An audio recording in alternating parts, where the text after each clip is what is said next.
I've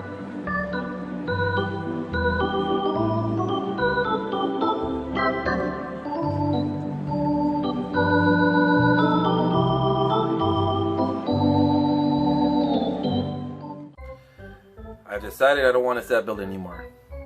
It's come to that time. And I'll explain all that to you guys in a minute. Alright, first off, for all the people that are new to my channel, all my new subscribers, this is what my baseball collection looks like in a binder format. I'm a binder guy. I don't have top loaders. I don't keep cards in top loaders unless they're graded cards. I keep them in a separate box, which is right there. Otherwise, pretty much everything I buy is in a raw format. For those of you guys who've been following me for a while, you know, this year, last year, well, I guess it's only 2 years, you guys may notice something a little bit different, and you guys may notice that I no longer have my 80s and 90s stuff. And what I did was I'm downgrading my binder sets because originally what happened was I picked up some new racks for my binders, which are the same racks that I use for my records, by the way. And what I did was I kind of swapped my records onto here, and then I put my binders here to kind of expand, because I wanted to expand to like Topps Chrome and all this other stuff and all this other cool stuff that I had, you know, in mind, and what I wanted to do as far as my collection and expand my collection. And came across a little teeny tiny problem, and that problem was I couldn't pull out my records out of the racks in here because I have so many of them. A lot of records. Up there as well. Over there too. See that little short stack over there of cardboard? Those are all the new records that I've been picking up, you know, within like the past month or so. So I had no choice but to put my records back into this shelf and then put my binders back in this shelf. And then I came across another little teeny tiny little problem. As you know, or as I mentioned, these are 3 of my Dodger binders. I started off with 2 this year. Now I got, or last year. Now I got 5. And I couldn't add any more binders, so I kind of had to do a little. I kind of had to downgrade some of my binders, which was why I got rid of my 80s and 90s stuff. And quite honestly, I don't really care for it. So what I did was I just threw all that in my 5,000 count boxes, which is right there. And what I want to do with my Dodger binders is do something like my Hall of Fame binders, just, you know, spell out Dodgers, and see how that comes out.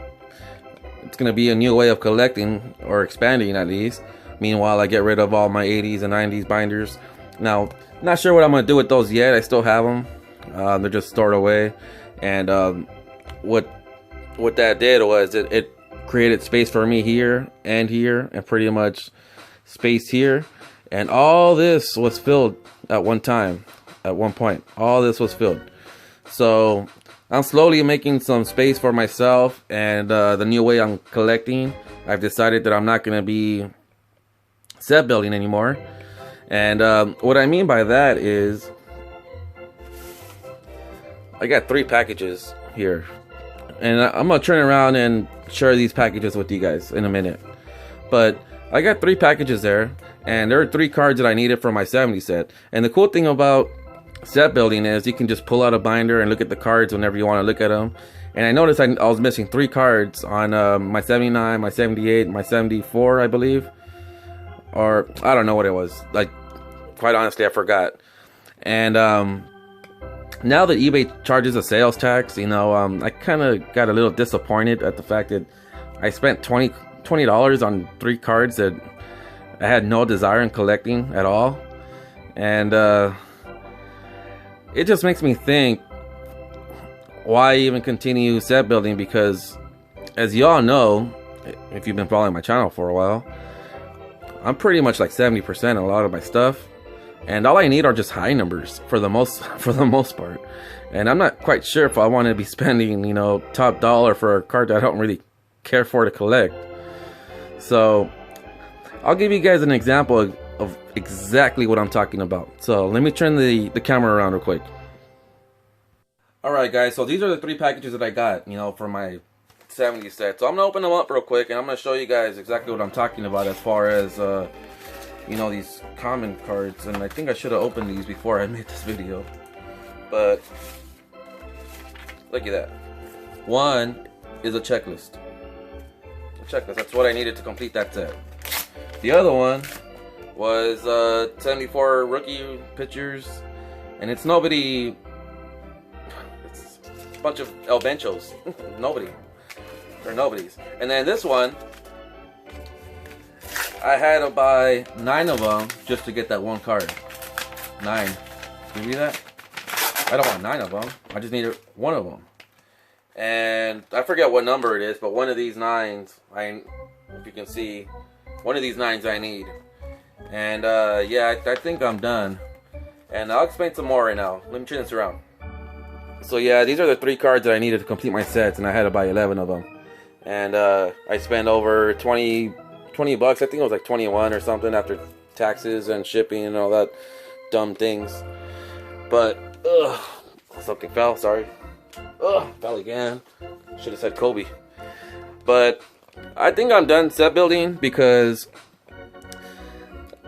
again, all I need are just high numbers, and I don't want to spend top dollar on buying high numbers. And all it's doing really is just preventing me from collecting cards that I really want.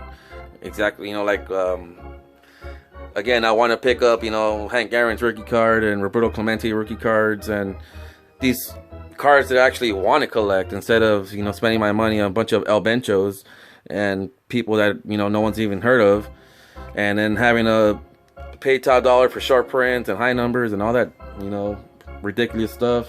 And I did it for fun.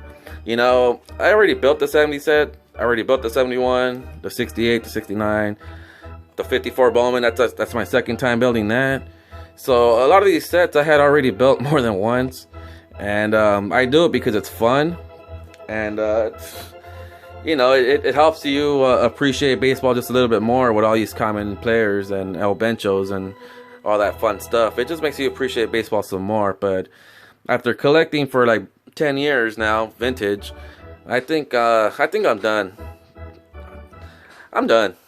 No, I'm not. I don't think I'm done. I'm officially done. I'm not doing it no more. I am gonna finish off my 56 set and some of the 50 stuff because I really enjoy those cards right here. The high numbers for this, they're at least $100. You'll be lucky if you get them for under 50, but I've never seen one under 50. I've seen a couple in the $70, $80 mark, but they're kind of like lower grade. I'm not even gonna consider trying to set build the Gaudi or play balls or Bowmans anymore. I might finish off the 54, 55, maybe the 53. But as far as these right here, I'm done. I think what I'm going to do is what Rhino Martin's doing. If you guys are unfamiliar with his channel, I'll leave a link like up there if I remember how to do that. You guys can go check out his channel, visit it. And what he does is he collects each set, but only the Stars and Hall of Famers.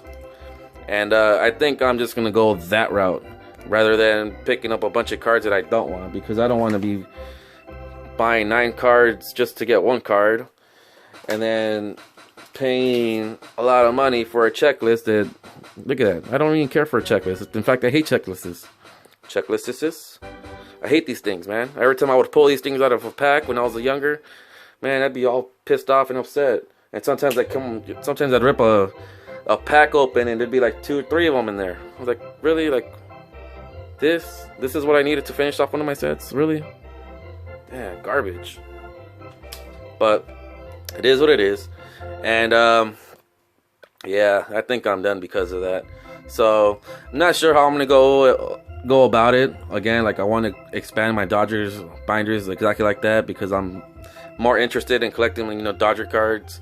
And then the Hall of Famers, my Hall of Famer binders, I think what I'm going to do is just pull out all the Stars and Hall of Famers from the sets that I need. And who knows, maybe I can expand it to the 80s, 90s, 2000s and just do one, from 1950s up to like 2000s of just Stars and Hall of Famers, which fill up all this right here. And I really don't know which way I'm going to go about it, to be honest. All I know is I'm gonna leave my binders the way they are. I'm not gonna be binding any more commons at this point. unless it's commons for these sets right here, because I'm almost done with that, and I kind of want to complete that, because these earlier mid-50s Topps cards are just really bitching, just like the Bowmans, and it's gonna be a little tougher to get commons for these, because it's, as they get older, they get pricier, and yeah, I don't want to do that anymore. And then the high numbers from here, they get pricey, pretty pricey. The high numbers for here are extremely pricey, especially this one here and that one. You know, again, I built these sets already, so I already have experience on what those high numbers cost. Even these, I bought a couple of these, and then on this one, forget about it. I'm gonna have to work for until like I'm 60 years old just to complete the commons on that. Okay, I'm lying, but yeah, I think I'm done. And then as far as my binders goes, like again, I'm just gonna leave them the way they are for now until I decide whether if I should just take them all down. I know they look all badass and bitchin', but I think I'm just gonna have to just go a different route with my binders and just think of another theme. And you know what? There's no right way to collect. There's no wrong way to collect. There's just your way to collect. So stay tuned for that. It's going to be pretty exciting to see which way I go with my binders. There's going to be a lot of thinking involved, so who knows? Anyways, I'm out, skis. And so is this checklist. See y'all later.